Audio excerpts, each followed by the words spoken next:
அருட்பெருஞ்சோதி அருட்பெருஞ்சோதி தனிப்பெரும் கருணை அருட்பெருஞ்சோதி. எல்லா உயிர்களும் இன்புற்று வாழ்க, வள்ளல் மலரடி வாழ்க வாழ்க, கொல்லா விரதம் குவளை எல்லாம் ஓங்குக, நல்லோர் நினைத்த நலம் பெறுக, நன்றி நினைத்த எல்லோரும் வாழ்க இசைந்து. உலக மக்களே, அறிவார்ந்த அன்பர்களே, ஆண்மநேய ஒருமைப்பாடுடைய அன்பர்களே, வல்லப்பமான நம்ம கல்லிய திருவற்பாவில் இருந்து அருட்பெருஞ்சோதி ஆண்டவருடைய திருவிளையாடலை பார்த்து கொண்டிருக்கிறோம். அருட்பெருஞ்சோதி ஆண்டவர் இந்த பிரபஞ்சத்திலே ஏராளமான திருவிளையாடல்களை நடத்தியிருந்தாலும் கூட கலியுகத்தினுடைய கடைசி திருவிளையாடல் 1823ஆம் ஆண்டு தொடங்கி 30/1/1874 இரவு 12 மணி வரையிலும் இறைவனுடைய திருவிளையாடல் நடந்து கொண்டிருக்கிறது. அதை நமது பிள்ளை பெருமான் அவர்கள் ஒவ்வொரு திருமுறையிலிருந்தும், ஒவ்வொரு பதிகத்திலிருந்தும், ஒவ்வொரு பாடலிலிருந்தும் எப்படியெல்லாம் இறைவனால் வருவிக்கூற்ற பிறகு எப்படியெல்லாம் துன்பங்களை அனுபவித்தார் என்பதையும், இறைவன் எந்த காலகட்டத்தில் வந்து அருளை கொடுத்தார் என்பதையும் ஒவ்வொரு பாடலின் மூலமாக பார்த்து கொண்டிருக்கிறோம். வல்லப்பமான வருவிக்கூற்ற காலங்களில் சமயங்களும் மதங்களும் மார்க்கங்களும் தலை விரித்து ஆடிக்கொண்டிருந்த நேரத்தில் நமது பிள்ளை பெருமான் அவர்களும் சமய நெறிகளையும் மார்க்கங்களுடைய நெறிகளையும் பின்பற்றி கொண்டிருந்தார் என்பது உண்மை. காரணம், தன் மகனை அருட்பெருஞ்சாண்டவர் சமயங்களிலும் மதங்களிலும் மார்க்கங்களில் ஈடுபட செய்து அதன் பிறகு மகனை பக்குவப்படுத்தி இதெல்லாம் தேவையில்லை என்று உலக மக்களுக்கு அறிவித்துவிட்டு சுத்த சன்மார்க்கத்தை தர வேண்டும் என்பதற்காக, அவர் உலகியலிலே இருந்து வர வேண்டும் என்பதற்காக தனது தன்னுடைய செல்வ பிள்ளையை ஒரு தாயின் வழியாக இந்த பூலோகத்திற்கு வருவிக்க செய்தார் அருட்பெருஞ்சோதி ஆண்டவர். தன் மகனை வருவிக்க செய்தாரே தவிர இந்த 51 ஆண்டுகளையும், அதாவது 1823ஆம் ஆண்டு தொடங்கிய திருவிளையாடல் 1874 ஆண்டுகள் வரைக்கும் நடந்து கொண்டிருக்கிறது. அப்போ இந்த 51 ஆண்டுகளுடைய திருவிளையாடல்களை 8 ஆண்டுகளாக பிரித்து தன் மகனுக்கு முன்பருவம் பின்பருவம் காட்டி அருள் செய்து கொண்டிருக்கிறார். நமது பிள்ளை பெருமான் அவர்கள் வருவிக்க உற்று 8 ஆண்டுகள் வரையிலும் எந்த விதமான நிலை அவருக்கு கிடைக்கவில்லை. அடுத்த 8இல், இரண்டாவது 8இல் 16. அப்போ முதல் 8 முடிந்தவுடனே 9வது 8, அதாவது 9வது ஆண்டு, 9வது ஆண்டில் இறைவன் தன் மகனை ஆட்கொண்டு, அதை திருவற்பாவிலே தெளிவாக கூறியிருக்கிறார்கள். ஆண்டாறு 3வது ஆண்டிலே ஆட்கொண்ட அருள்கடலே என்று கூறுவார்.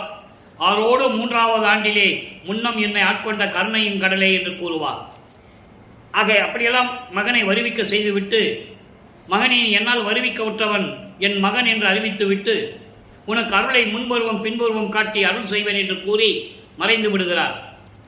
இறைவன் ஆட்கொண்ட பிறகு 8 ஆண்டுகள் வரையிலும் கிடைக்காத ஞானம் 9வது ஆண்டில் நமது பிள்ளை பெருமான் அவர்களுக்கு கிடைத்து விடுகிறது. இறைவன் ஆட்கொண்ட பிறகு ஞானத்தை கொடுக்கிறார்.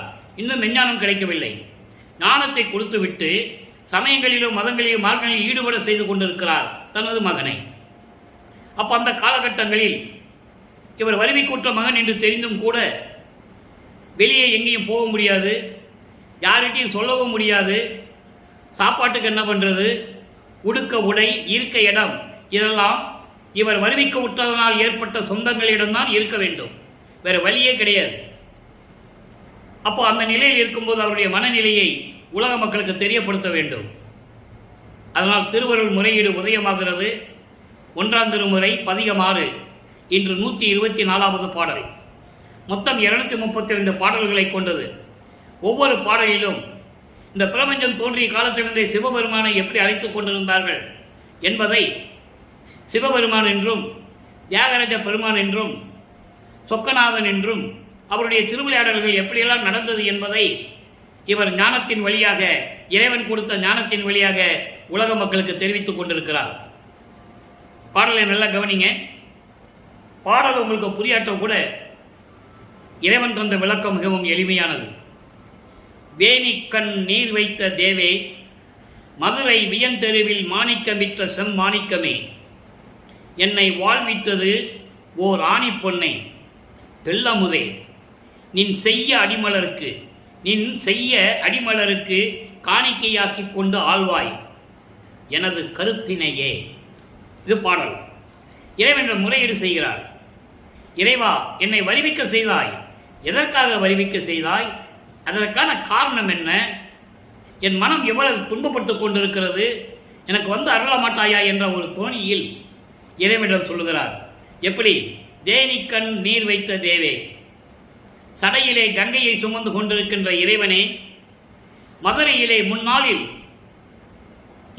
மதுரையிலே அழகான தேரோடும் வீதியிலே திருவிளையாடல் செய்து கொண்டு ஒரு நகை விற்பவர் போல, மாணிக்க விற்பவர் போல அந்த தெருவிலே மாணிக்க விற்ற என் மாணிக்கமே.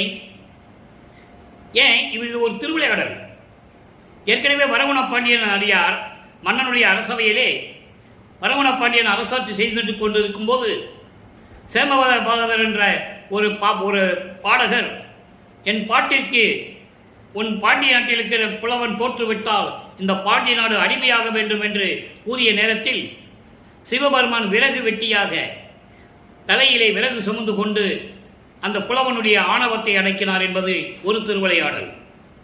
அதுபோன்று இங்கே மாணிக்கம் விற்பது போல ஒரு நகை வியாபாரி போல தெருவிலை நடந்து வந்து திருவிளையாடல் செய்தாயே என்னுடைய மாணிக்கம் போன்ற இறைவனே என்று கூறுகிறார்.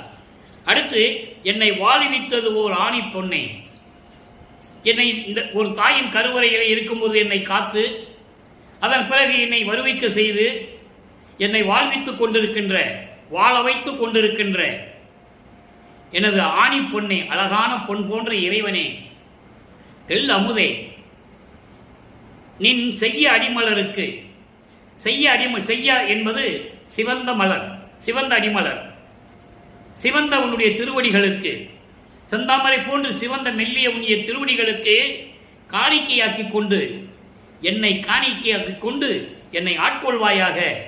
என் கருத்தினையும் நீ, நான் சொல்லுகின்றதை எல்லாம் கேட்டு, நான் செய்யக்கூடிய முறையீடுகளை எல்லாம் உன் காதுகளில் கேட்டு என்னை ஆட்கொண்டு எனக்கு அருள்வாயாக என்று சொல்லி இந்த பாடலை நமக்கு அறியிருக்கிறார்கள். இந்த நிலையில் அவர் இப்படிதான் சொல்லணும், வேற எதுவும் சொல்லவும் முடியாது, தெரியாது. அப்போ சுத்த சன்மார்க்கத்தை பற்றி அவருக்கு தெரியாது. அருப்பரஞ்சோதி ஆண்டவர் யாருன்னா அப்போ தெரியாது அவருக்கு, எனக்கு பிரபஞ்சத்துக்கே தெரியாது. அதை தெரிவிப்பதற்காகத்தான் சுத்த சன்மார்க்கத்தை உலக மக்களிடம் சொல்லி உலக மக்களை எல்லாம் சுத்த சன்மார்க்கத்தில் சேர்த்து உலக மக்கள் இன்புற வாழ வேண்டும் என்பதற்காகத்தான் இவரை வருவிக்க செய்தார் என்பதை நாம் பல பாடல்களிலே பார்த்திருக்கிறோம். அருப்பொருஞ்சது அகவழியிலே உண்டு. ஆன்ற சன்மார்க்கம் அணிவர என்னை தான் இன்று இனிய அமுதளித்த நற்றாயே, அகத்தை கருத்து புறத்தை வெளுத்திருந்த உலக அனைவரையும் சகத்தை திருத்தி சன்மார்க்கத்தை அடைவித்திட அவரும் இகத்தை பரத்தை பெற்று மகிழ்ந்திடுவதற்கென்றே என்னை உகத்தே இறைவன் வருவிக்க உற்றேன், அருளை பெற்றேனே. இதைவிட சான்று, இதைவிட உதாரணம் எடுத்துக்கட்டு சொல்லவே முடியாது. ஆனால் 202 ஆண்டுகளாக வல்லப்பெருமானுடைய இறைநிலையை யாரும் சொல்லவில்லை என்பதுதான் வேதனையான விஷயம். பொதுப்படையாக பேசினார்கள். தோன்றினார், பிறந்தார், துறவியானார், இப்படிதான் பேசினாங்க இல்லையா? இதெல்லாம் உண்மை. சரி, அந்த விளக்கத்துக்கு நம்ம போக வேண்டாம். இப்போ இந்த பாடலை நம்ம பார்த்துட்டோம். நீ சீக்கிரம் வந்து எனக்கு அருளை கொடுக்கணும், என்னை ஆட்கொள்வாயா என்று கூறுகிறார். அப்போ வல்லப்பெருமானவர்கள் 2வது எட்டில் இருந்து கொண்டிருக்கிறார். 16 ஆண்டுகளுக்குள் இருக்கிறார். இப்ப 13வது ஆண்டு தொடக்கத்திலே மனம் அவரை திருவொற்றியூருக்கு போக சொல்லுது. அருப்பஞ்சாண்டு தூண்டி விடுகிறார் மனதை, அவனை திருவொற்றியூருக்கு போக சொல்லும் முதல்ல அப்படின்னு. இவர் திருவொற்றியூர் செல்லுகிறார். அங்கே 2ஆம் திருமுறை உருவாகிறது. மொத்தம் 1207 பாடல்கள், 1207 பாடல்கள், 150 பதியம் இருக்கு. நம்ம இதுவரைக்கும் 14 பதியத்தை நம்ம பார்த்துருக்கோம். திருவொற்றியூரில் இருந்து இறைவனை முறையீடு செய்கிறார், எந்த விதமான புரோஜனம் இல்லை. அதன் பிறகு திருமலை வாயிலுக்கு செல்லுகிறார், புரோஜனம் இல்லை. திருவள்ளித்தாயத்துக்கு செல்லுகிறார், புரோஜனம் இல்லை. மக்களே, அப்போ வல்லப்பெருமானவர்கள் எங்கே போனாலும் நடந்து தான் போகணும். அப்போ அவருக்கு எந்த சக்தியும் கிடையாது, எல்லாமே மறைப்பு நிலையில் இருக்கு. அவர் ஏற்கனவே தெய்வ நிலையில் இருக்கின்றவர், அதில் எந்த விதமான மாற்றம் கிடையாது. ஆனால் மறைப்பு நிலையில் இருக்கிறது. அருப்பஞ்சாண்டவர் மறைப்பு நிலையை கொடுத்துட்டு இருக்கிறார், அவருக்கு எதுவும் தெரியாது. அப்போ இவர் எங்கே போனாலும் நடந்து தான் போகணும். இப்போ எங்கேயும் போய் எந்த விதமான அருளையும் பெற முடியவில்லை. இப்போ பதிகம் 15 கொடைமட புகழ்ச்சி 2ஆம் திருமுறை மறுபடியும் திருவொற்றியூருக்கு போறார். எப்படியாவது இறைவனோட அருளை பெறணுமே, வாங்கணுமே, அங்கே போறார். ஆனால் அவருக்கு இப்போ 51 வருடங்கள் திருவிளையாடல் நடக்கணும் தெரியாது அவருக்கு. அதையும் நீங்கள் மனசில் வச்சுக்கணும். போய்கிட்டே இருக்கிறார். இன்னைக்கு போயிடுமா, இன்னைக்கு இறைவன் வருவாரா, அருளை வாங்கிடுவோமா, நாளைக்கு வருவாரா, இப்படியே நினச்சி போயிட்டு இருக்கிறார். புரியுதா? இப்போ அந்த கொடைமட புகழ்ச்சி என்பது எப்படியாவது இறைவனிடம் அருளை பெற வேண்டும் என்பதற்காக மனம் வருந்தி இறைவனிடம் சொல்லுவது. அதான் கொடை மட புகழ்ச்சி. எப்படியாவது அருளை பெற்றணும், அப்படி மனம் வருந்தி இறைவனிடம் சொல்லுவது. இன்னைக்கு 4வது பாடல் நல்ல கவனிங்க. அண்மையாகும் சுந்தரருக்கென்று கச்சூர் ஆலக்கோயிலில் சோர் இறந்து அளித்த பன்மை கெட்டு இங்கு வந்து அடைந்து உன்னை ஏற்றால் வாய் திறந்து ஒரு வார்த்தையும் சொல்லீர். திண்மை சேர் திருமால் விடை ஊறுவீர். தயவிற்கு சிறுமையும் உண்டோ? உண்மை யான் உண்மையன்றி மற்ற அறியேன் ஓங்கு சீர் ஒற்றியூர் உடையீரே. இது பாடல். இந்த பாடலை விளக்கம் பாருங்க. அதாவது தோழனாகிய, நண்பனாகிய, சிறந்த தொண்டனாகிய சுந்தரன் பிச்சை எடுக்க அவமானப்பட்டு, நீதானே என்னை படைச்ச, நான் போய் பிச்சை எடுக்க மாட்டேன் என்று சொல்ல, சிவபெருமான் தியாகராஜ பெருமான் தெரு தெருவாக சென்று பிச்சை எடுத்து கோயிலில் இருக்கின்ற சுந்தரனை தேடி வந்து அந்த உணவை கொடுக்கிறார். பிச்சை எடுத்துட்டு வந்து சிவபெருமான் கொடுக்கிறார். இவன் சாப்பிட முடியாதுட்டாப்ல. நான் போய் பிச்சைலாம் எடுக்க முடியாது, நீ ஊருக்கு போய் எடுத்துட்டு கோயிலுக்குள்ள வா, நான் இங்கேயே உட்கார்ந்து இருக்கேன்னு சொல்லி, அதான் சகமார்க்கம். சுந்தரன் சகமார்க்கம், திருஞான சம்பந்தர் தாசமார்க்கம், திருநாவுக்கரசர் தாசமார்க்கம், திருஞான சம்பந்தர் சற்புத்திர மார்க்கம். தாசமார்க்கம் என்பது ஒரு தொண்டனுக்கும் தலைவனுக்கும் உள்ள தொடர்பு. சற்புத்திர மார்க்கம் குழந்தைக்கும் இறைவனுக்கும் உள்ள ஒரு மார்க்கம். சக மார்க்கம் தோழ மார்க்கம், தோழமை மார்க்கம், நண்பன் மார்க்கம். சமய மார்க்கம் அது வாதவூரான் மார்க்கம், சமய மார்க்கம். இப்போ சக மார்க்கத்தில் சுந்தரன் சொல்லினாலே இறைவன் போய் பிச்சை எடுத்துட்டு வந்து கொடுக்கிறார். சோறு பிச்சை எடுத்துட்டு கொடுக்கிறாரு. அதை திருவடி புகழ்ச்சியிலே வல்லற்பமான் தெளிவாக கூறியிருப்பார். இன்தொண்டர் பசியார கச்சூரின் மனைதோறும் இறக்க நடை கொள்ளும் பதம். ஆக சுந்தரனுக்கு பிச்சை எடுத்து கொடுத்த அந்த அருள் தன்மையை கேட்டு அதை கேள்விப்பட்டு நான் உன்கிட்ட வந்து உன்னை வணங்கினா, திருவொற்றியூரில் வந்து உன்னை வணங்கினா வாய் திறந்து ஒரு வார்த்தை கூட சொல்ல மாட்டேன்ற. இவ்வளவு அற்புதமா சொல்றாரு பாருங்க. எப்படி அவருடைய நிலை தொடர்கிறது. இறைவனால் வருவிக்கப்பட்ட நிலை தெரியும், யார்கிட்டையும் சொல்லவும் முடியாது, யார்கிட்ட போய் சோறு கேட்க முடியாது, எனக்கு உடுத்த உடை கொடு, ஆடை கொடு, துணி கொடுன்னு கேட்க முடியாது, இங்க படுத்துக்கிட்டோமான்னு சொல்ல முடியாது. வருவிக்க விட்டதனால் ஏற்பட்ட சொந்தத்தினால் அந்த வீட்டுக்கு போறாரு, அங்க கூட இருக்கிறவங்க கிட்ட பழகுறாரு, பேசுறாரு. இதெல்லாம் ஒரு விஷயம். அப்போ இப்படியெல்லாம் இருக்கும்போது ஒரு வாய் திறந்து ஒரு வார்த்தை கூட சொல்ல மாட்டேன்ற, திருமாலை வாகனமாக கொண்டு ஊர்ந்து செல்லுவீர். திருமாலை வாகனமாக உடையவர் திருமால் விடை என்று சொல்லுவார். அதை திருவடி புகழ்ச்சியிலே சொல்லுவார் பாருங்க. ஒரு பாட்டுல அற்புதமா இருக்கு அந்த பாட்டு. மால் விடை இவந்திடும் மலர்பதம் தெய்வமால் அரிசிக்கும் பதம். அதாவது காலை வாகனம் இருந்தாலும் கூட திருமாலையும் ஒரு வாகனமாக பயன்படுத்துவார் சிவபெருமான். அதை இங்க சொல்றாரு. அப்படிப்பட்ட திருமாலை வாகனமாக கொண்டு சென்று கொண்டிருக்கிறேன். கடவுளுக்கு என் மீது என்ன இப்படி ஒரு இகழ்வு, சிறுமை? நான் என்ன செய்தேன்? நீதானே வருவிக்க செய்தாய். விரைவில் வந்து எனக்கு அருள வேண்டாமா? நான் சொல்லுவதெல்லாம் சத்தியம். உன்னை தவிர நான் யாரிடமும் செல்லவில்லை. எனக்கு யாரும் தெரியாது. ஒற்றியூரில் இருக்கின்ற இறைவனே, விரைவில் வந்து எனக்கு அருள்வாயாக என்று சொல்லுகிறார். அதான் சொல்லுவாரே, என்றே மெய்கண்ட நான் மற்ற தெய்வங்களை மேவுவேனோ. அதான் இங்க சொல்றாரு. நான் சொல்லுவதெல்லாம் சத்தியம், உன்னை அன்றி மற்ற அறியேன். உன்னை தவிரவனையா எனக்கு யாரும் தெரியாது. மறந்தும் என்ற நாவால் உரைக்க மாட்டேன் சிறு தெய்வ நாமங்களை சொல்லுவார்.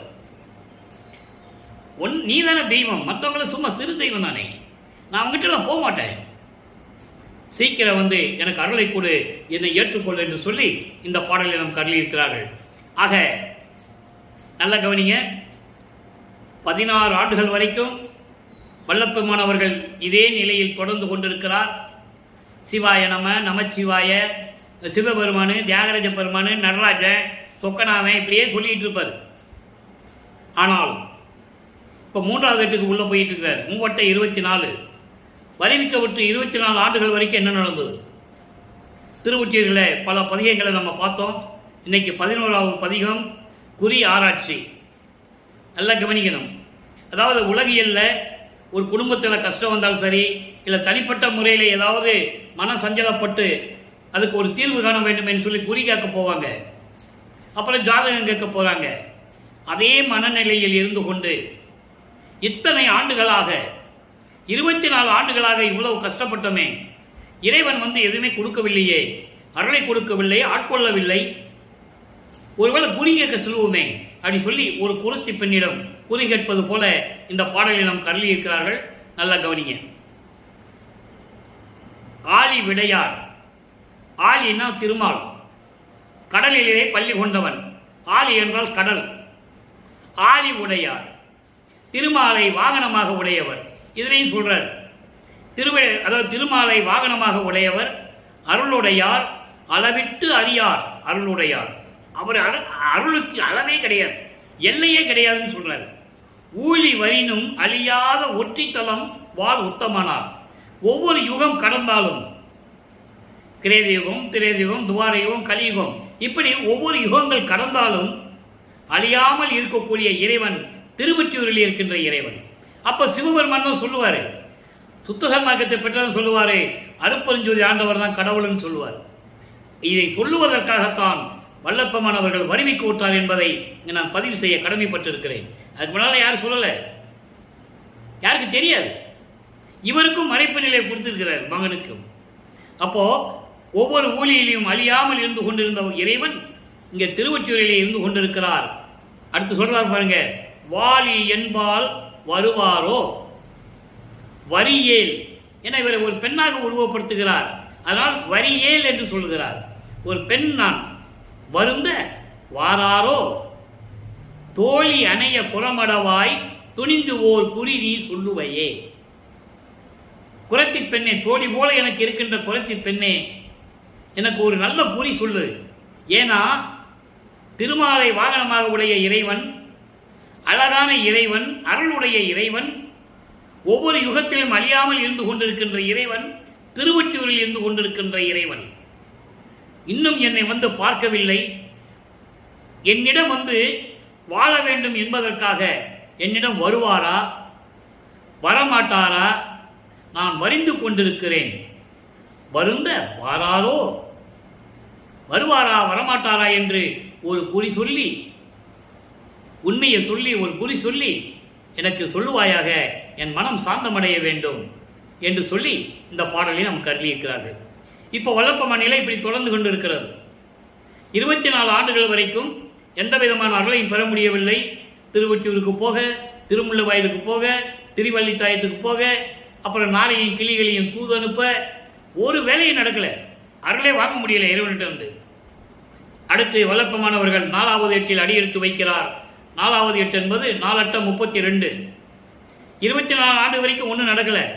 இப்போ 25வது ஆண்டிலிருந்து 32 ஆண்டுகளுக்குள் என்ன நடந்தது? அங்கே 4ஆம் திருமறை உருவாகிறது. அப்ப 27வது ஆண்டு தொடக்கத்தில் தனக்கோடி அம்மையாருக்கு திருமாங்கல்யம் பூட்டி மோட்ச வீட்டை காட்டி விமோசனத்தை கொடுக்கிறார். அந்த திருமணத்தின் போது பிரம்மன் திருமால் ருத்திரனாம் வாழ்த்துவதற்காக அமர்ந்திருக்கிறார்கள். மற்றவர்களுக்கு தெரியாது, மானிட பிறவிகளுக்கு தெரியாது. வாழ்ந்து இருக்கிறார்கள். தந்தையும் தாயும் வரவில்லை என்று மனம் வருத்தப்படுகிறார்.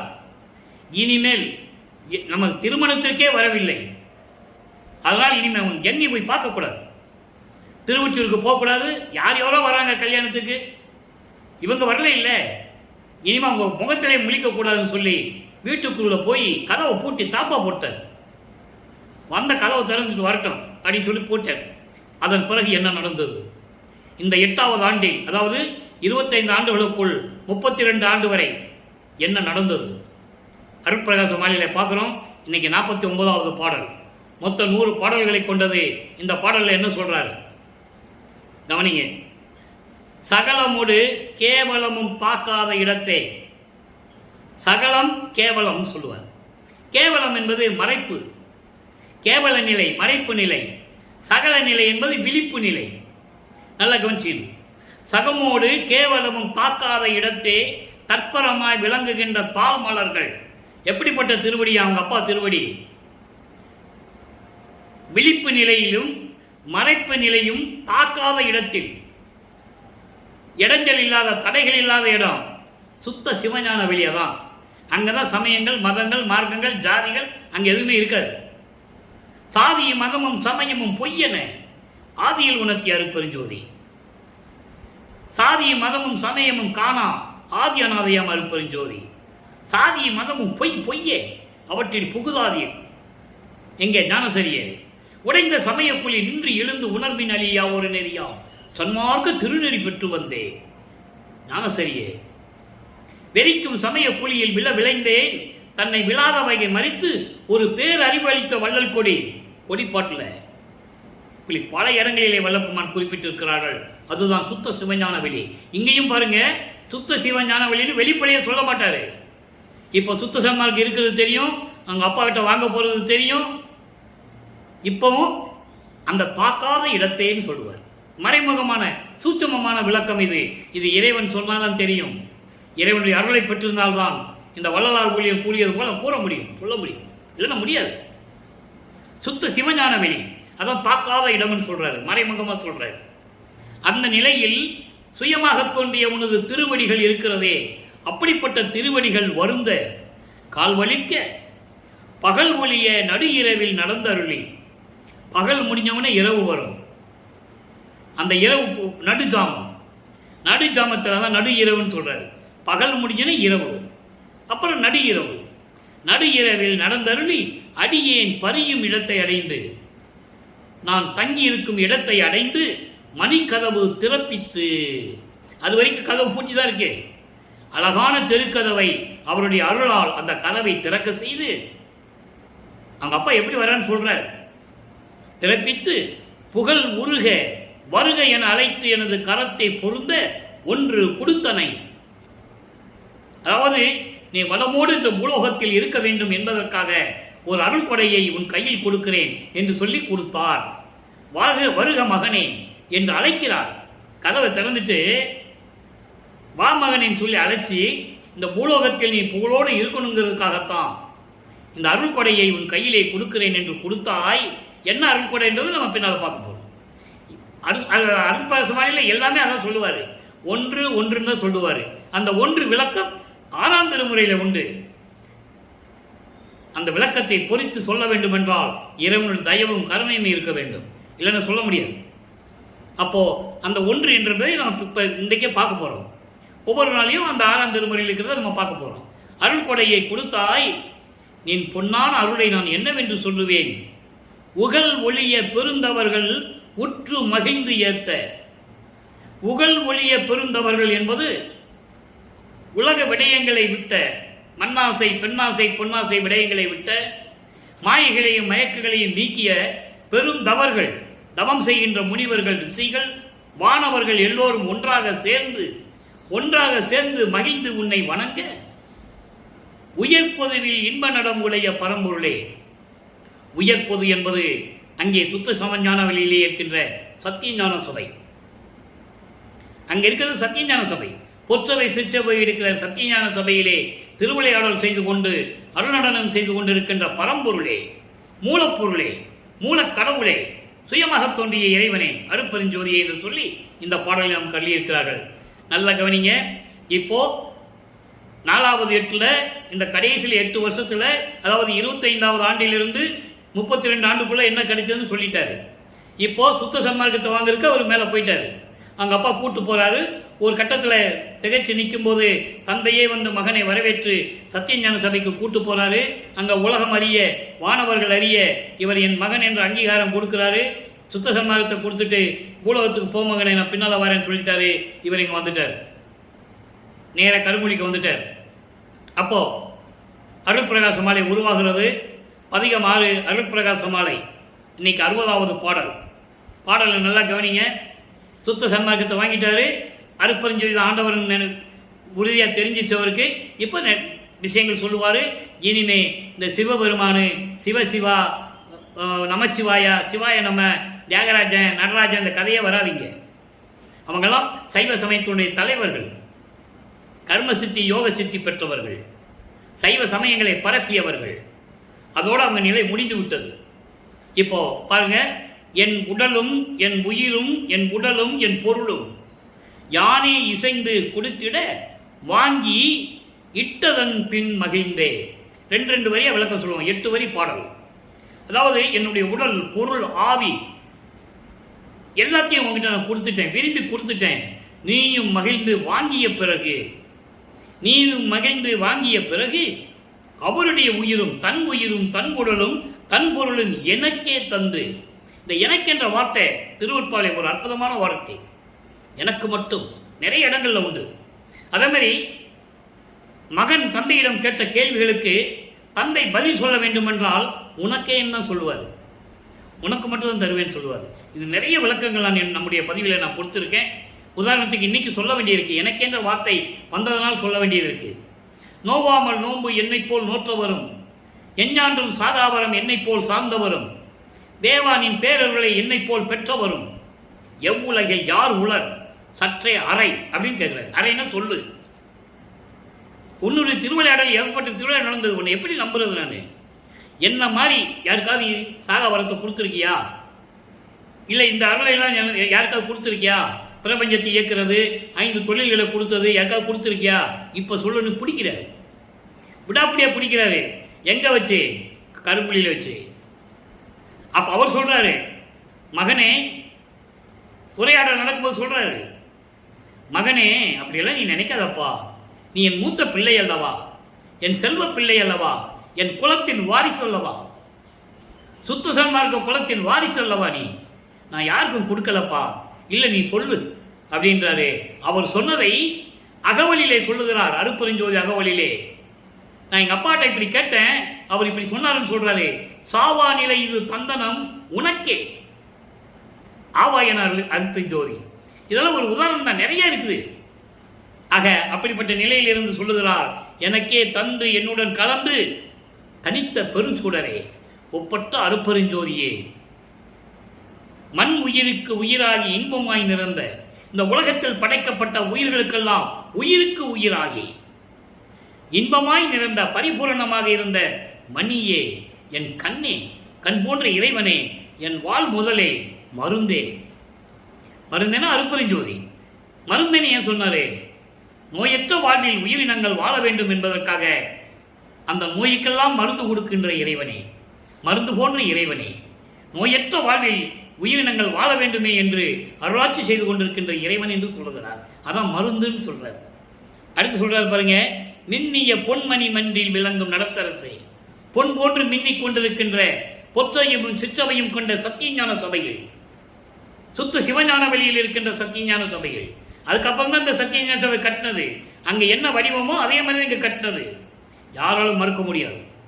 எல்லா ஆதாரங்களும் திருவருட்பாவில உண்டு. அப்படிப்பட்ட நிலையிலே இருக்கும்போது இருக்கின்ற இறைவனே, மெய்யும் அணிந்து அருள்வோய், உண்மையாக செய்து கொண்டு அறிவு கொண்டிருக்கின்றாய். நான் பொய் சொன்னாலும் நீ எனக்கு அருளை கொடுக்கணும். என் பொய்யும் அணிந்து, நான் சொல்கின்ற பொய் ஏதாவது குற்றங்கள் இருந்தால் கூட அதையும் ஏற்றுக்கொண்டு எனக்கு அருள வேண்டும் என்று சொல்லுகிறார்.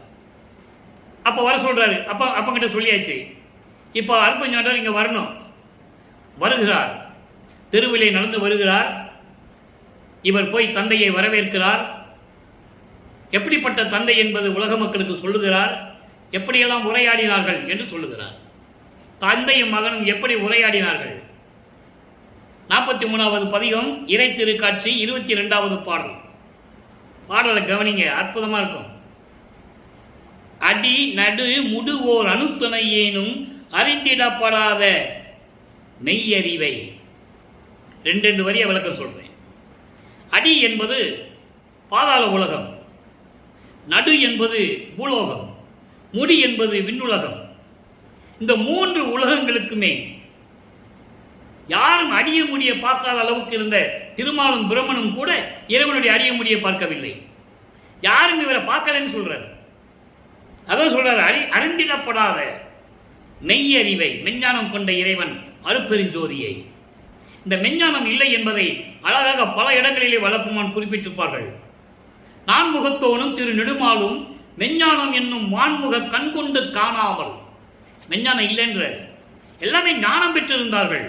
மறுக்க முடியாது. வல்லப்பமணி சொல்றாரு, கோடான கோடி பேர்கள் ஞானம் பெற்றிருந்தார்கள், ஜீவ சமாதியானார்கள், முத்தி அடைந்தார்கள், ஐம்புலன்களோடு கலந்தார்கள், ஐம்பூதங்களோடு கலந்தார்கள், எல்லாம் சொல்றாரு. யார் யார் எப்படி கலந்தாங்கன்னு கூட சொல்றாரு. அந்த விளக்கெல்லாம் நம்ம தனியாக ஒரு பதிவு போடணும். இப்போ சொன்னோம்னா நமக்கு நேரம் பற்றாது. ஆக இப்படி 3 உலகங்களுக்கு யாரிலும் பார்க்க முடியாத அளவிற்கு பாதாள உலகம், பூலோகம், விண்ணுலகம் 3 உலகங்களில் இருக்கின்றவர்கள், அதாவது தேவர்கள் தான், யாரும் பார்க்க முடியாத அளவுக்கு விளங்கி கொண்டிருக்கின்ற மெஞ்ஞானமுடைய இறைவனை என்று சொல்லுகிறார். அதான் அடி நடு முடு ஓர் அணுத்துணையும் சிறிதளவு கூட தெரியாது அவங்களுக்கு இறைவனை பற்றி. படி முதல் அண்டப்பரப்பெல்லாம் கடந்த பதியிலே, படினா பூலோகம், பூலோகத்திலிருந்து அண்ட பரப்புகள் எல்லாம் கடந்து இருக்கின்ற சுத்த சிவஞான வெளியில் இருக்கின்ற மெய்ப்பதியை, இயற்கை உண்மை விளக்க கடவுளை, அதான் மெய்ப்பதி. அப்படிப்பட்ட பதியை அப்பாவை எப்படி பார்த்தேன்னு சொல்றாரு. அடுத்து சொல்றாரு பாருங்க, கடிய என் மனமாம் கல்லையும் கனியில் கடைகணித்து அருளிய கருணையை.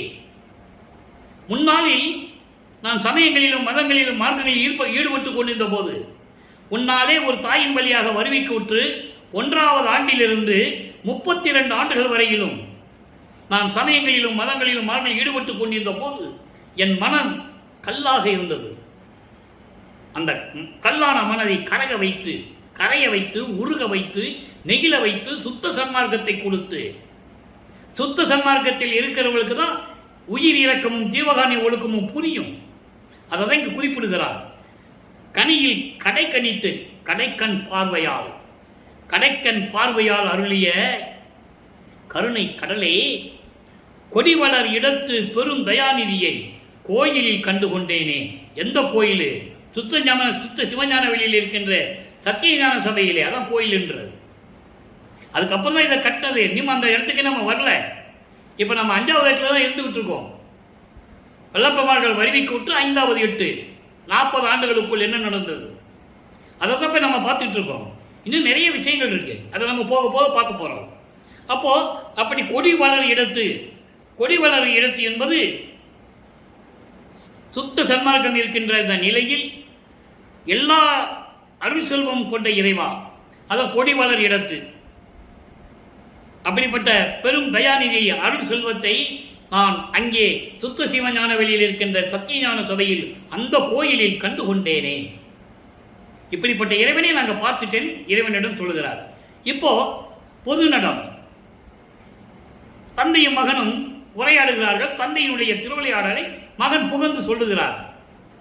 17வது பாடல், சிதத்து ஒளிப்பரமே. அப்படி அருப்பஞ்சாடு சிரிச்சுட்டே இருப்பார் மகன் சொல்ல சொல்ல. இந்த விளக்கெல்லாம் எப்படி தெரியும்னு நீங்க கேட்கக்கூடாது. விளக்கம் தான் இது, அது இறைவன் உணர்த்தியது. இதெல்லாம் நூல் விளக்கம் அல்ல, இறைவன் கொடுத்த விளக்கம். சிதத்து ஒளிப்பரமே. தந்தையை அருப்பஞ்சாண்டை உட்கார வச்சு தந்தை மகன் உரையாடுகிறார்கள். அப்போ தந்தையினுடைய புகழை சொல்லுகிறார், திருவிளையாடலை சொல்லுகிறார், அவர்களிடம் பெற்றிருந்த அருள் பெருமையை சொல்லுகிறார். திருவருள் பெருமை அடுத்த பதியத்தில் பார்க்க போறோம். சிதத்து ஒளி பரமே, என் உள்ளத்தில் ஒளிர்ந்து கொண்டிருக்கின்ற இறைவனே, பரத்து ஒளிர்பதியே, சிவபத அனுபவ சிவமே, சுத்த சிவானுபவத்தில் இருக்கின்ற அருப்பெருஞ்சோதியே, மதத்தடை தவிர்த்த மதியே. மதத்தடை, காமம், குரோதம், லோபம், மோகம், மதம், மாச்சரியம், இப்படி பிண்ட துரிசிகளை நீக்கிய அறிவுக்கு அறிவாக விளங்கிக் கொண்டிருக்கின்ற இறைவனே. நிறைய இடங்களில் சொல்லுவார், என் அறிவுக்கு அறிவாக விளங்கிக் கொண்டிருக்கின்ற இறைவனே என்று சொல்லுவார். அதான் இங்கே மதியே. அறிவுக்கு அறிவாக விளங்கிக் கொண்டிருக்கின்ற இறைவனே, மதி நிறை அமுதே நல் வாய்ப்பே, சதத்திரு நெறியே. சதத்திரு நெறியே என்பது அழியாத சுத்த சன்மார்க்க நெறி. மீதியெல்லாம் அழிஞ்சு போகும், அதுக்கெல்லாம் ஆயுட்காலம் உண்டு, யுகங்களுக்கு ஆயுட்காலம் உண்டு. கிரேதயுகம், திரேதயுகம், துவாரயுகம், கலியுகம் ஆயுட்காலம் உண்டு. அதே அத்தனை சமயங்களுக்கும் மதங்களுக்கும் மார்க்கங்களுக்கும் ஆயுட்காலம் உண்டு. அது ஒரு கால வரையில் தான் நீடிக்கும். அதுக்காக சொல்றது சத திருநெறியே, அழியாத சுத்த சன்மார்க்க நெறி. மற்ற சமயங்களும் மதங்களும் மார்க்கங்களும் மனிதர்களால் உருவாக்கப்பட்டவை. சுத்த சன்மார்க்கம் இறைவனால் உருவாக்கப்பட்டது. சுத்த சன்மார்க்கத்தை உருவாக்கி அதை தன் மகனிடம் கொடுத்து வேற யாரையும் அவர் நம்பல. ஏன்னா இதுக்கு முன்னால் இந்த பிரம்மன், திருமால், ருத்திரவங்களை நம்பிதான் இவ்வளவு நிலைக்கு நம்ம வந்திருக்கோம். அதனால் தன் மகனிடமே கொடுத்து ஒப்படைத்து இந்த பிரபஞ்சத்தை சுத்த சன்மார்க்க உலகமாக மாற்ற வேண்டும் என்பதற்காகத்தான் இந்த பூலகத்திற்கு ஒரு தாயின் வழியாக வருவிக்கு விட்டார் என்பதை நான் பணிவோடு பதிவு செய்ய கடமைப்பட்டிருக்கிறேன். தனி நெறி துணையே, சுத்த சன்மார்க்க நெறி தனி நெறி. கொலையும் புலையும் தவிர்த்திருக்க வேண்டும், மாமிசம் சாப்பிடுவதை நிறுத்தி இருக்க வேண்டும், உருவ வழிபாடை நீக்கி இருக்க வேண்டும், ஜோதி வழிபாடு மேற்கொள்ள வேண்டும்.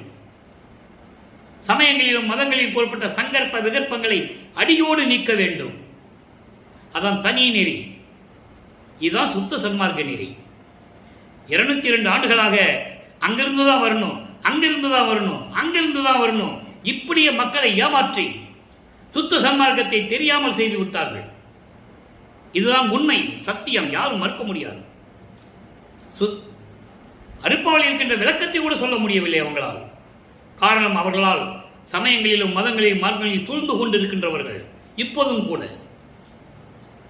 அப்படி நிலையில் இருக்கும்போது அதான் தனி நெறி துணையே என்று சொல்கிறார். சாமியே, நீ எனக்கு கடவுள், எனக்கு தந்தை நீதான், தாயும் நீதான், நீயே என் தந்தை அருளுடையாய், என்னை நேர்ந்து பெற்ற தாயே என்று சொல்லுவார்.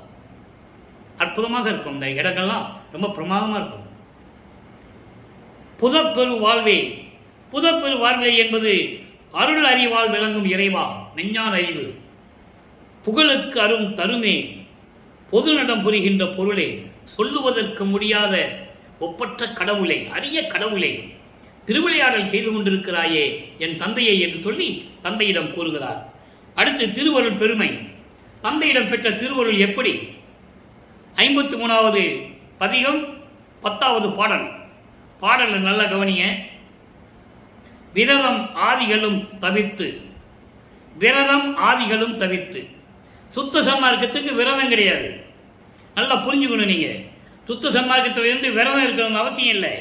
அமாவாசைக்கு விரதம், பௌர்ணமிக்கு விரதம், இந்த 4 நட்சத்திரம் பார்க்கறது, இதெல்லாம் செய்யக்கூடாது. செஞ்சால் அது சுத்த சன்மார்க்கனுடைய பலன் அவங்களுக்கு கிடைக்காது. நீங்க மதங்கள்ல இருங்க, மார்க்கங்கள்ல இருங்க, சமயங்கள்ல இருங்க, உங்க தனிப்பட்ட சுதந்திரம். அங்க இருந்துட்டு என்ன வேணா நீங்க பார்த்துக்கலாம், எதுவுமே தடை கிடையாது. ஆனா சுத்த சன்மார்க்கத்துக்கு தடை உண்டு. சுத்த சன்மார்க்கம் இருந்தால் இப்படிதான் இருக்கணும்னு ஒரு விதி இருக்கு, நெறி இருக்கு. அதான் சொல்றாரு, சமயங்களிலும் மதங்களிலும் மார்க்கங்களிலும் கூறப்பட்ட விரதங்களை எல்லாமே நீக்கி மெஞ்ஞான விளக்கினால், அருப்பெருஞ்சோதியினால், மெஞ்ஞான விளக்குன்றது அருப்பெருஞ்சோதி, அருப்பெருஞ்சோதியினால் என் உள்ளம் விளக்கி அதன் பிறகு ஆட்கொண்டு சுத்த சன்மார்க்கத்தை கொடுத்தது சொல்றாரு. அதுக்கு முன்னால் அவரும் பார்த்துட்டு தான் இருந்தாரு. காலண்டர்களை பார்த்துக்கிட்டு இருந்தப்பாரு, அமாவாசை பௌர்ணமிகள்லாம் எல்லாம் பார்த்துட்டு தான் இருந்தாரு.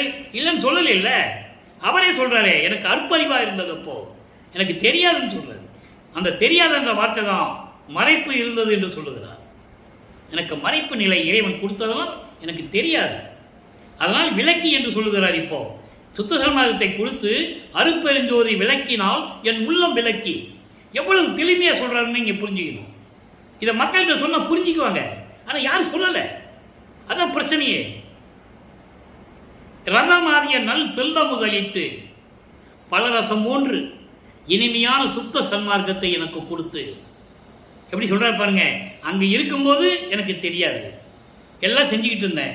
ஆனா சுத்த சன்மார்க்கத்தை கொடுக்கும்போது என் உள்ளத்தை விளக்கி சுத்த சன்மார்க்கம் என்ற தெல்ல அமுதை கொடுத்து இங்கு இந்த பூலோகத்தில் என் கருத்து அனைத்தையும் புரிந்து, நான் உள்ளத்தில் எண்ணிய எண்ணங்களை எல்லாம் புரிந்து சரமா நிலையில், சரதமா நிலையில், சரதமா நிலை என்பது கடவுள் நிலை. எப்படி சொல்றாரு பாருங்க, கடவுள் நிலையில் எனக்கு வைத்து கடவுளாக்கி என்னை எல்லா சித்துகளையும் எனக்கு கொடுத்து தயவினில் நீ பிரபஞ்சத்தை இயக்குவாயாக என்று சொல்லி, தயவினால் தந்தையே தருக வரதனே என்று உன்னை சொன்னேன், நீ வந்து அருள்ஜோதி கொடுத்தாயே. அப்பாட்ட சொல்ற, நேர பேசிட்டு இருக்காங்க. இப்படியெல்லாம் நீ செஞ்சுக்கிட்டு இருந்த என்ன? அப்ப எல்லாத்தையும் நீக்கி அருட்பெருஞ்சோதியின் விளக்கத்தினால் என் உள்ளத்தை விளக்கி சுத்த சன்மார்க்கம் என்ற தெல்லமுதை கொடுத்து இந்த பூலோகத்திலே எனக்கு நான் என்னென்ன நினைச்சனோ எல்லாவற்றையும் கொடு, சரதமா நிலையில் கடவுள் நிலையில் என்னை வைத்து எல்லா சக்தியும் கொடுத்து தருக என்று வரதனே என்று உன்னை நான் கேட்டேன். வரதன் என்றால் வள்ளல். கொடை வள்ளலே எனக்கு கொடுன்னு கேட்டேன். வந்து எங்க விண்ணுலகத்திலிருந்து பூலோகத்திற்கு வந்து அருள் ஜோதியை அளித்தனை வாலினின் மாண்பே என்று கூறுகிறார்.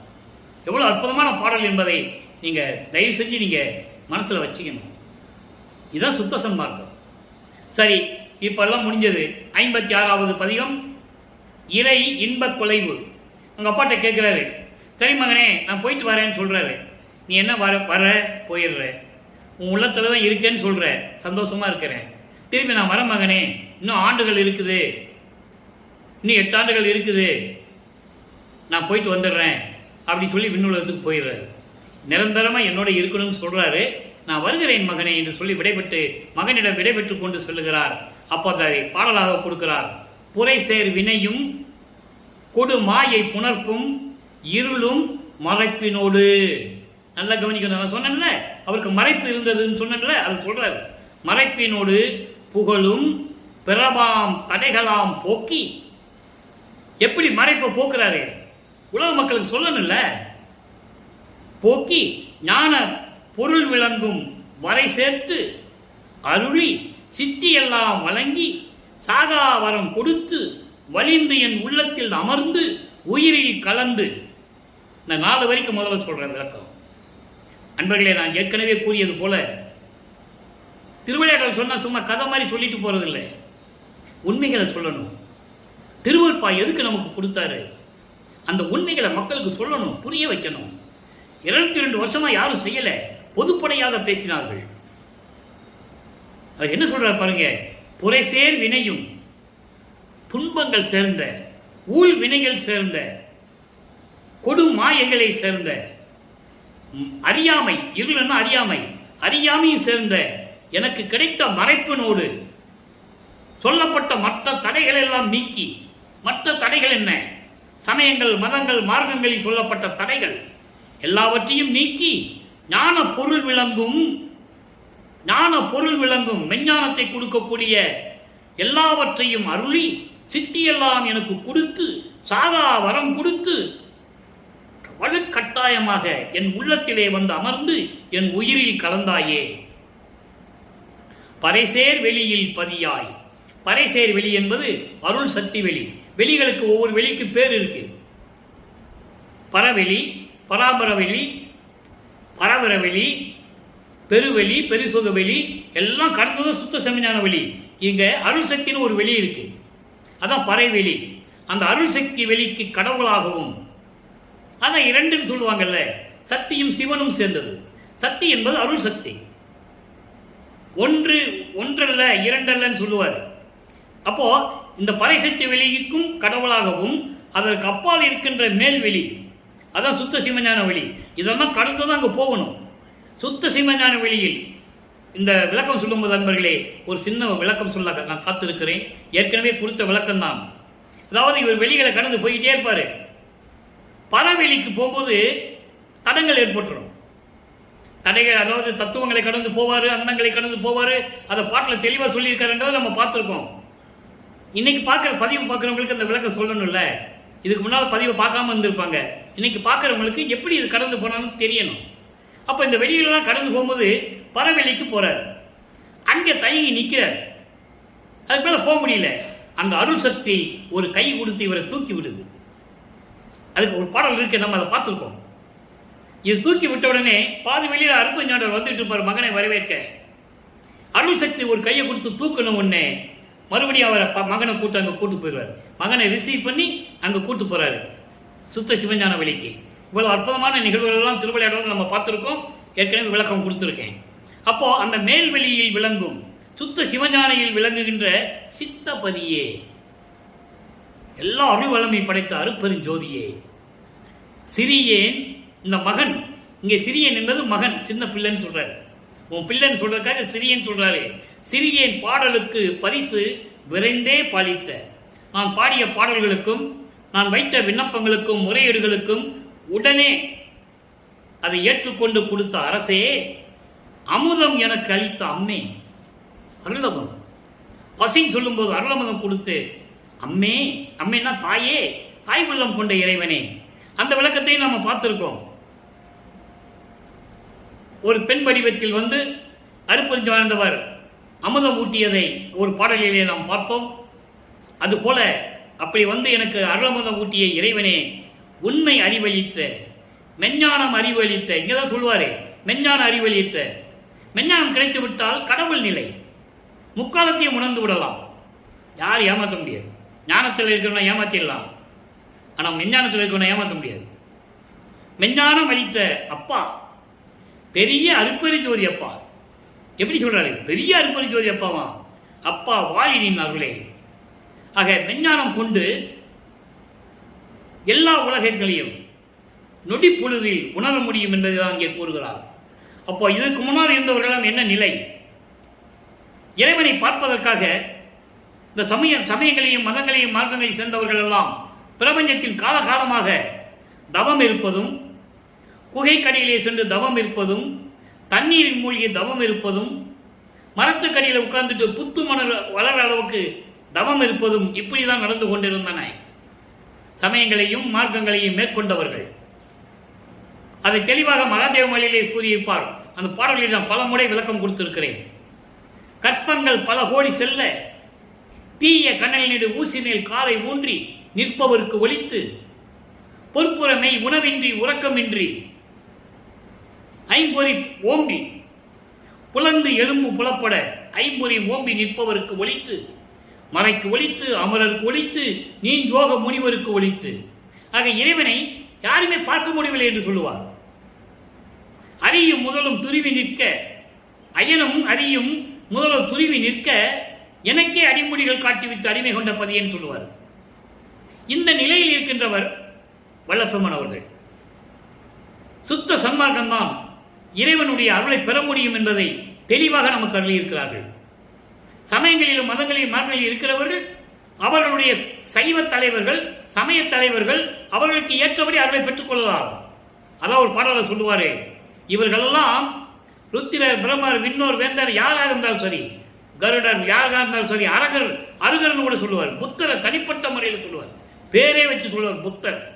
அருகர் என்றால் கர்த்தர்கள், அதெல்லாம் மகாவீரர், இவங்கெல்லாம் அதை தருவாங்க. இவர்களெல்லாம் இறைவனுடைய அருளால் ஞான ஒளியால் சிறிதளவு பெற்றுக்கொண்டு இந்த வையகத்துக்கும் வானகத்திற்கும் மனம் போனபடி திரிந்தவர்கள்.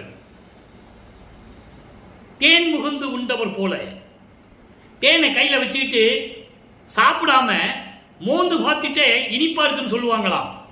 அந்த நிலையில் இருக்கின்றவர்கள். விளையாட நின்ற சிறு பிள்ளை கூட்டம் என்று சொல்லுவார்.